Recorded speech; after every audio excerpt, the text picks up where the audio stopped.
Hey everybody, it's your favorite reconstructionist, Eric Brown and Phil Relly, and welcome to episode number 1 of the only show bringing you tips and tricks for working vehicle collision cases from the best experts in the industry every Wednesday. Today's topic is welcome to the Thunderdome. So grab your Crash Tech, the expert angle coffee mug, and settle in. 3, 2, 1, off we go. Every year, traffic crashes claim the lives of over 1 million people and account for over $500 billion of injuries around the world. A small select group of people, from police to attorneys to expert investigators, are tasked with getting justice for the victims, protecting the rights of involved parties, and ensuring the story is told accurately and honestly. Unfortunately, we believe that is an impossible task without the right team of experts. If you agree, then keep on listening for actionable tips from leading experts across various industries that you can start taking today to elevate your professional game. If you disagree, then tune in anyway and let us convince you with our ideas. We are Eric Brown and Phil Relly, and this is Crash Tech, the Expert Angle. Welcome back to the show, guys. Crash Tech, the Expert Angle podcast is brought to you by Crash Tech Reconstruction Services. If you have an accident that you need answers for, or you think the other side has it wrong, Crash Tech can help. Connect with us at www.crashtechreconstruction.com to submit your case for a free review. Welcome to the show. Phil, today is an exciting day. Do you know what today is? Wednesday. It is Wednesday, and it was exciting because it rained today. And for any of the attorneys in Ohio, my grass was one good sunbeam away from spontaneously combusting and just bursting into flames. So, yeah, I think that's the case everywhere. Yeah, but other than that, yes, it's our first episode. So welcome. Yeah. So we're super excited to have you guys with us today. And we just wanted to take our first episode here, explain a little bit about what we're doing, the purpose that we have put this whole show together for you guys, and what you can expect from us and who we are, and just what gives us the, ability and some of the credentials to get up here and talk to you guys and throw some of our ideas out there. So without delay, like I said, this podcast is going to drop every Wednesday for you guys. So make sure you're tuning in on Wednesdays for the new episodes. And we're going to try and keep them to 30 minutes. So that was pretty important to us because we want you guys to be able to listen to these just on your way into the office on Wednesday mornings or on your way home from the office. Or if you're just out and about. You never know. These podcasts make excellent date night listening. And there are chances that Phil may sing. So, if you guys want to throw a song request for a date night, we can always make sure we serenade your loved ones. There may be a small fee applied for that though. But anyway, Absolutely. So I know a lot of people have tuned in because of this title. You're scrolling through all the other lawyer podcasts out there, and you were seeing stuff like, a dramatic reading of Supreme Court case, blah, blah, blah, right? And then all of a sudden you see one that says, welcome to the Thunderdome, and you're like, what is this all about? So Phil, why don't we enlighten them a little bit? Why do we call this podcast, our opening podcast, Welcome to the Thunderdome? Well, I think, number one, we're not yes men. We're not, if you say it, I just agree with it. That's just not how we are. We never have been. We've always challenged each other and pushed each other and pushed the boundaries. We've had some good heated debates that sometimes I think cell phone service got dropped, and that's why the call got disconnected. But I'm a little skeptical. I don't think that's been proven yet. Right. But no, we're not afraid to challenge each other. And if that turns into a heated debate, quasi argument, then hey, if something good comes out of it, it works, Yep. It's easy to sit back and say, yep, that's right, because that person said it, but is it? What do you get from that? What value do you have in that? There is none, in my opinion. Yeah. And also on that, we're going to bring some guests on here that are experts in their field. And I don't know about you, I'm not afraid to mix it up with an expert. And that's what makes it kind of fun. So if you guys have something that you would like to even, come on the show and talk to us about, things like that, mix it up with us a little bit, let's go. Absolutely. I don't mind, talking really about any subject live. Even if you have a grievance with something that Crash Tech has done in the past or something, or you think we could improve on something, come on the show. We welcome the feedback. So that's a little bit about why we have named this the Thunderdome. And you never know. On a future episode, if you watch the video ones, you never know, a fist fight might break out between me and Phil. So, I mean, you can't really rule it out. No, anything is possible. Yeah, we learned that as kids. Yeah. So, I'm just saying, just throwing that one out there. But so our other purpose, too, is we wanted to introduce you guys to who we are. So for those of you that don't know, my name is Eric Brown. I'm the owner of Crash Tech Reconstruction Services. And my co-host on the show is Phil Relly. So Phil, tell everybody a little bit about you. What do you do for your day job when you're not hosting podcasts? Well, I'm a full-time law enforcement officer. Kind of wear a bunch of different hats at that agency. I do they're all ugly, by the way. All they are. All the hats are ugly. Yeah. Commercial weight enforcement, motorcycle unit, which is a lot of fun. I do our crash reconstruction, and also am a school resource officer. So it's a lot on the plate overall, but it is a lot of fun, a lot of opportunities, a lot of neat stories, a lot of good stories, a lot of bad stories, but that just kind of goes with the territory, kind of is what it is. But that's kind of me. I've been full-time, be 15 years this year. So it's kind of the background. I got into reconstruction. Seems like forever ago.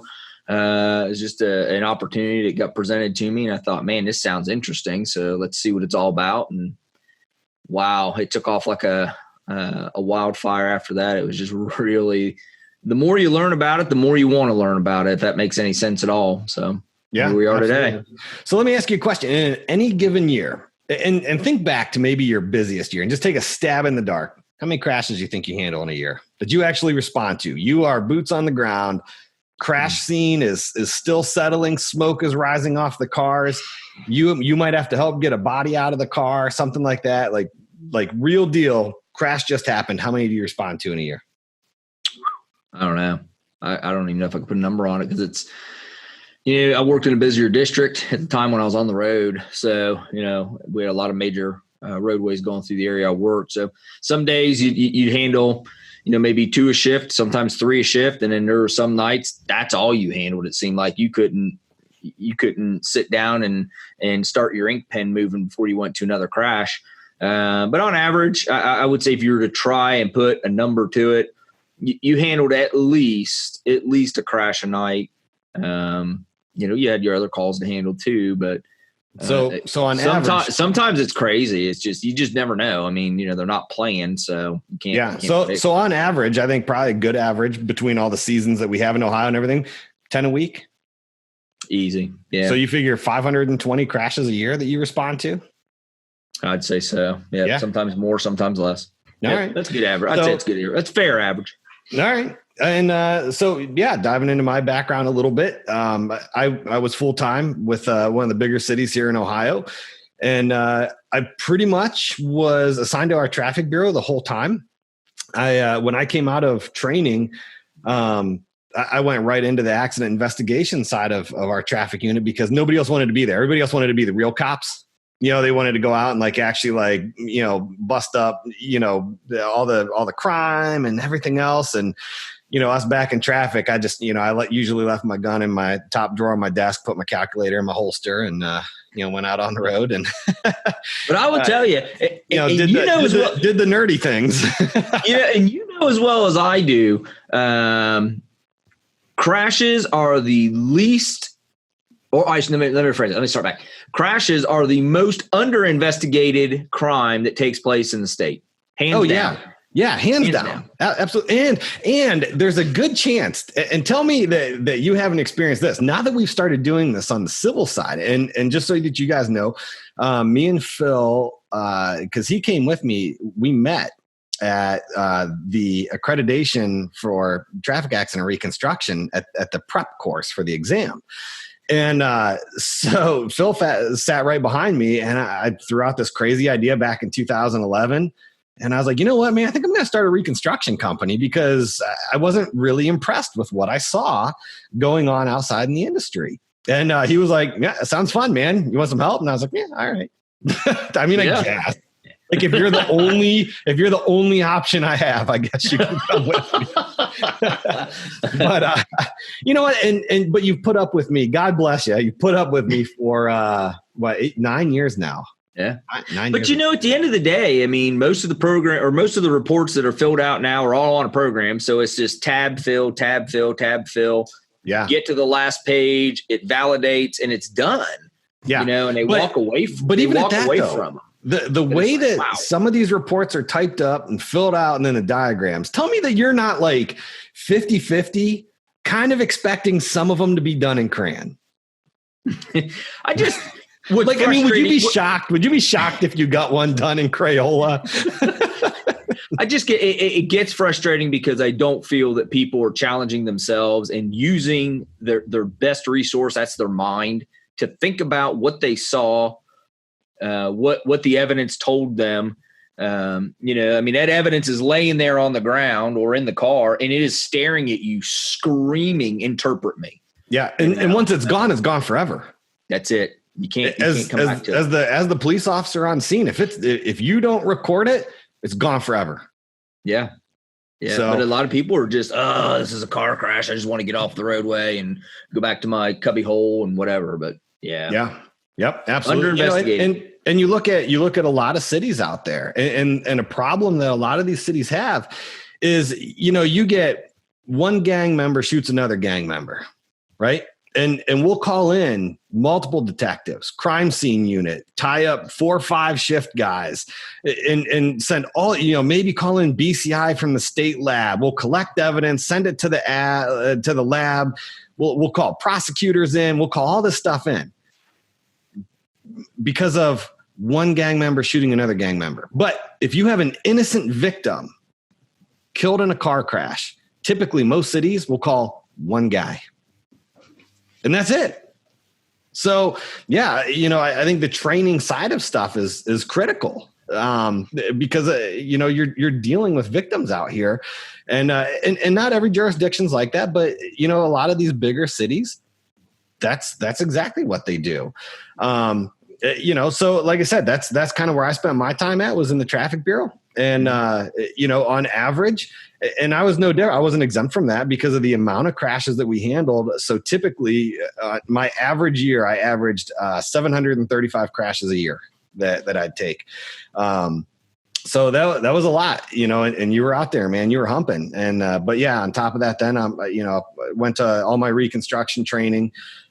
Same as you then, I went to enforcement and did commercial weight enforcement, and I did the motorcycle course. However, you did Harley Davidson on a Harley, and I did the Harley Davidson course on a BMW, which was... That'll learn you. Yeah. So, I mean, like I took a lot of cappuccino breaks, and things like that. I had my espresso and my saddlebags. And but the neat thing is, I think for a lot of people to kind of understand is because of our diverse background, that brings a really unique perspective that we have on stuff. Like, for instance, with the motorcycle crashes, being at that school, would you say it's fair to say that you became intimately acquainted with the asphalt? Oh my gosh, yeah. And traffic cones. And a lot of those. Yeah, came really close to those. Yeah, there were many a times I looked up, at my instructors, and I was cuddling with a traffic cone on the ground. Yeah. So something comforting about them, when you. I never forget the one instructor that came up, and he's since retired now, but hilarious. About the middle of day 2, your body can't take anymore. You're in so much pain from all the times you've crashed. And he just walks over. I'm just laying there catching my breath, taking a breather. And he walks over, looks at me, and just never, no tone in his voice, just monotone as crazy. And just looks at me and says, "You done yet?" I'm like, "What do you mean?" He's like, "When are you going to stop? When is enough enough?" And it kind of just clicked, But you get to a point where you have to, in the motorcycle course, you end up getting to the point where you have to realize this isn't going to work. I got to do something different. Yeah, you can't muscle those bikes. You have to actually you're definitely not going to muscle that use bike. technique. And but the neat thing is though, if there was a way to crash that bike, I guarantee we did it. Right? Over the handlebars, washed out, low side, slid off them, tumbled across the asphalt, everything else. So when I go into court and I talk about drag factors for a tumbling / sliding rider, not only do I have the tested peer reviewed data, but I've done it. Literally, I've tumbled and slid across the asphalt hundreds of times, and that was just on day one. Yeah. And I wish I got the money back for the clothes that I tore up in that training. That was fun. Oh yeah. Jeez. Yeah, absolutely. And but on the plus side too, then how a motorcycle can handle, steer, corner, turn, perform. And a lot of people, I think, have the misconception, and we'll talk about trucks here in just a second too. But, especially with bikes, when it rains, they're like, oh, well, he crashed because it was raining. Well, you can take it to the bank right here and now. A bike doesn't crash because it's raining. No. Like that is one thing I learned. Great in rain. Yeah. I was blown away. And I'm a big time avid rider. I ride all year. I'll ride in the snow. I don't care. And, but prior to going to that school, if it was even cloudy in the sky, I wouldn't even ride because I was terrified. I'm like, oh, the bike's going to crash. And, but yeah, never, I mean, man, we were highway riding, doing 35 mile an hour cone weave in the pouring down monsoon. Yep. And, those bikes, they're amazing. They're absolutely amazing. Rain will not crash that bike. Snow will not crash that bike. Something the rider did. Poor operation crashes that bike. Yeah. And, and the same with trucks. I think there's so many misconceptions about trucks. And again, I think that's one of the neat things that you and I can bring to this is because we were out there enforcing the weights and enforcing the safety regulations. We've seen, the results of low air pressure on a tire. We've seen results of a glad hand on an air supply line to the trailer coming loose. Like firsthand, we've seen this stuff. It's not something we read in a textbook or just attended a class on. We live it daily. So, yeah, I think that brings a lot of unique perspective to what we do and bring to the game. Sure. So, yeah, it's different to look at things in a photo than it is to actually be tangible right in front of your face. Yeah. And we're going to get into that in some future episodes. So, sure. Again, I think the reason that we titled this one, Welcome to the Thunderdome, is just getting everybody kind of ready because I think we're going to make some people mad with this. Probably. Yeah. Yeah. I think we're going to get some hate mail.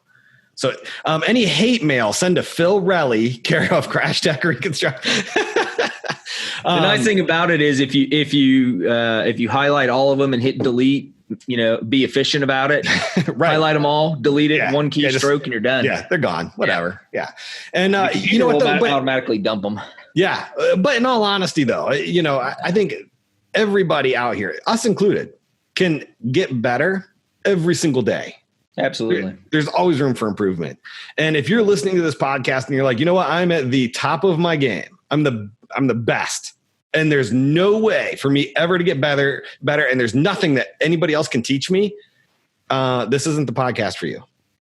I'll just tell you that right now. I mean, we'll have you on as a guest so you can teach the rest of us, but I wouldn't waste your time watching it. No. So this is for people that are like, you know what? I'm freaking good to go, but there's room to get better and there's room to do better for me and my clients. So that's that's what we're after here. That's where we're at. So, okay. So let's see. So, having been in a lot of classes with you, I know both you and I exhausted every training class that is offered in the state of Ohio when it comes to traffic crashes. And so we've had to start seeking training elsewhere in other states and things like that. Let me ask you, out of everything that you've done up to this date, what do you think is the hardest thing that you've done when it comes to traffic crashes? I guess I should clarify that. You talking about training or are you talking about any kind of training, experience, class, anything like that? I'd just say probably the most challenging course was probably the energy course, Crush Energy course. A lot of, I really enjoyed it. I really wanted to go to that class, man, when it became available. that jumped on that. But that was probably the most challenging one. I think initially coming into the crash reconstruction series of classes, it wasn't that it was challenging necessarily more than it was you had that effect. It didn't make sense because you hadn't wrapped your mind around the concept of what reconstruction is. But as it flowed, as you flowed through the classes, so once you got past all that and whatnot, you started looking towards the other things. So I'd say the crush energy is probably the biggest challenging course so far. And it's funny too, because I think a lot of people have the misconception that, because you and I have looked at hundreds of CVs for people that not only apply to Crash Tech, but other experts that we sit across the courtroom from, and they get reconstruction. And so attorneys and insurance companies hire them. Right? They're like, oh, certified reconstructionist. But I always, when I graduated from recon, it reminded me of when I graduated from the academy, right? And all of the instructors at the academy, when you get back to your department, they go, that's great that you've made it through this academy. You've learned just enough to get yourself killed on the road.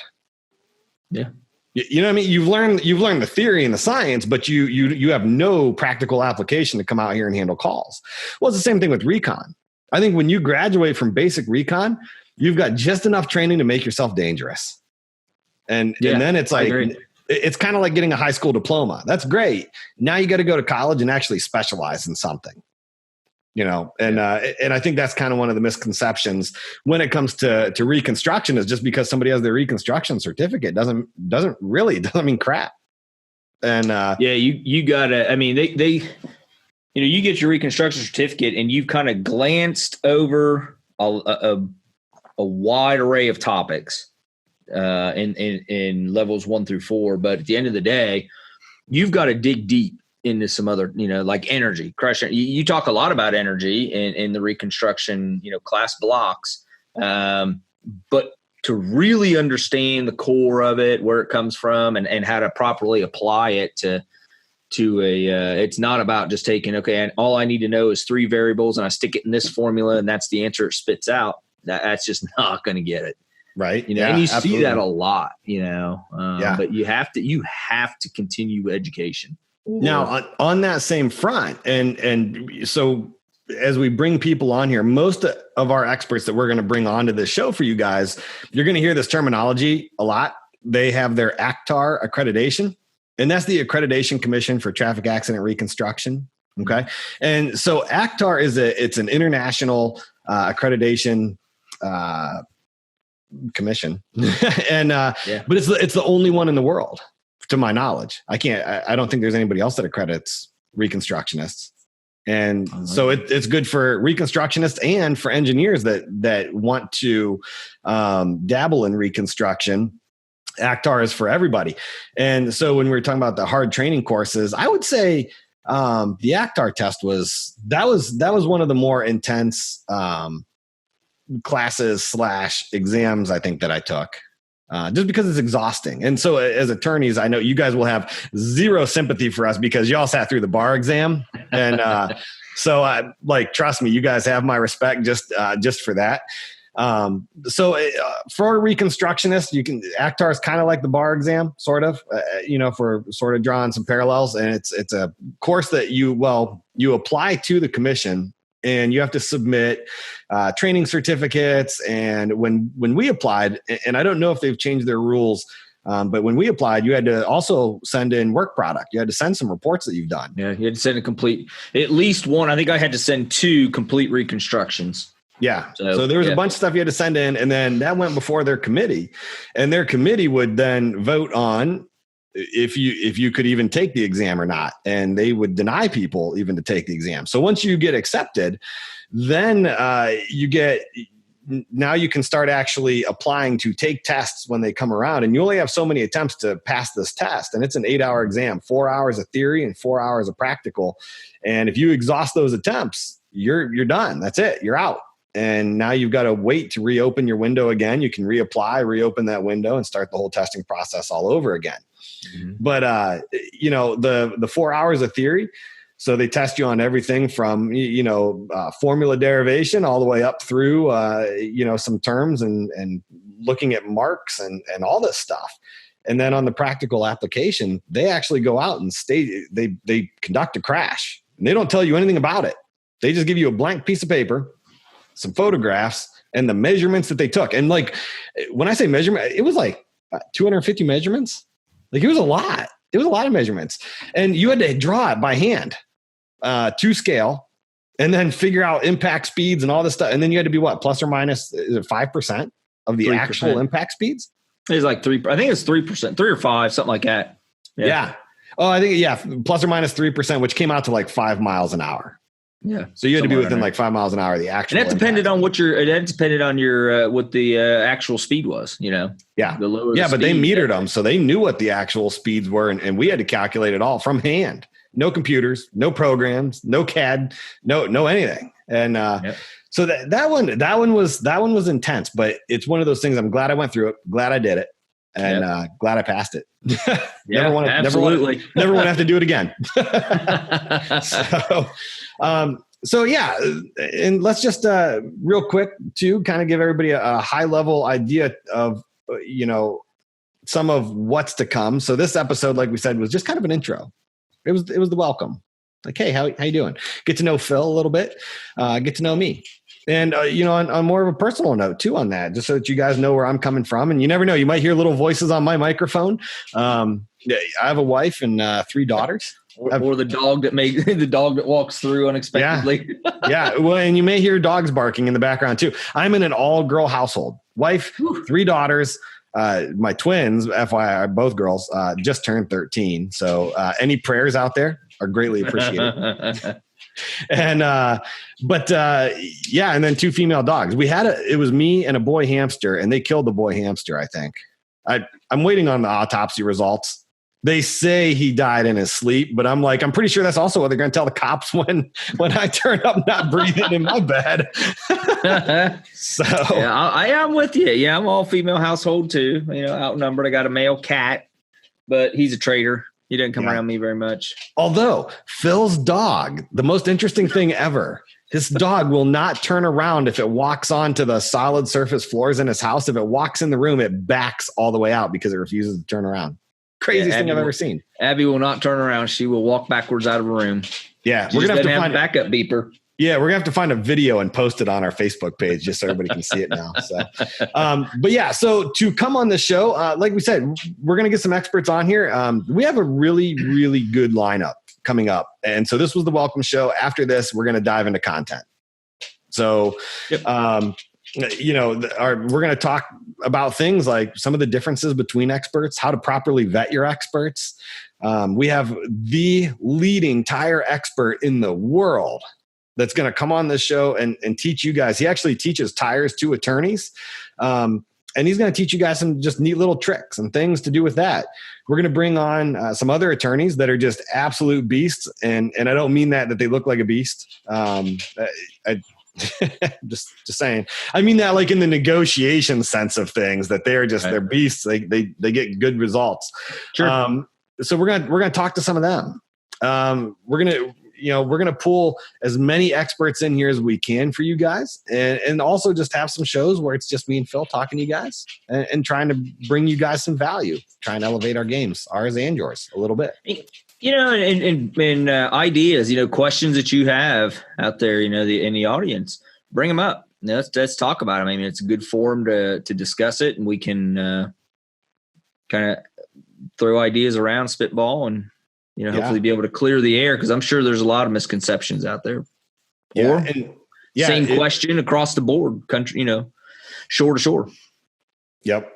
Well, everyone, that's going to wrap it up for the day. As always, jump over to Facebook and make sure you follow and join Crash Tech, the Expert Angle group. Also, if you want to leave us feedback, have an idea for a show, or would like to be on a future show, head over to crashtechexpertangle.podbean.com and click the link on the right that says contact the show. The form will come up. Put anything that you want right in there.